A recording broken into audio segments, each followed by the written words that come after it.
I think the BRICS country can make a very firm international stand for stopping violence in Syria, something like what President Putin said yesterday in Germany, that violence has to stop by all sides, and then they have to go around the table, and then the Syrian people should decide for themselves. We can't deny now that the Syrian crisis has a regional and international level, and unless these two levels are sorted out, and unless there is a real intention to stop the crisis by these two levels, it's very difficult to stop it inside Syria, because it's not a crisis that is only in Syria, but it is a crisis that's being fed, armed, financed by both regional and international forces.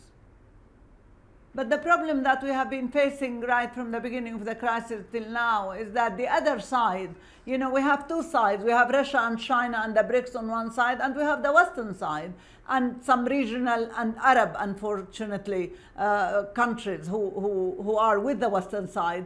The Western side does not really live up to what it says. If you take, for example, the testimony of Robert Ford, the American ambassador in Congress, on the 20th of March, and read it, you would see that, you know, what is being said is absolutely detached from the truth. So even if they say unlethal weapons, you know, all the terrorist attacks that are happening in Syria, all the killing, all the kidnapping, all the problems that our children, our women are facing, horrible, humiliating conditions in refugee camps in Turkey and Jordan, all this, they consider it, you know, non-lethal because they don't think of human integrity and the human dignity that for us is more lethal than any lethal weapon. So if there is an international will to stop armaments to every side at this moment, that probably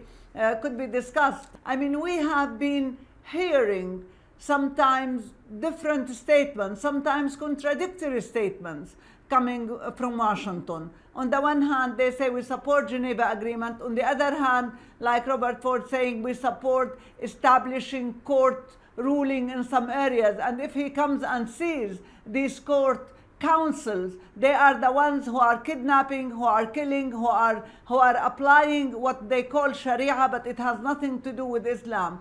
So we hope that Secretary Kerry would truly support a political solution in Syria, would truly support the Geneva Agreement, would truly support the stopping of violence immediately, because it's enough what has happened to the Syrian people. And if he does that, I'm sure he will find Russia and China and the BRICS and the Syrian government, of course, welcoming that.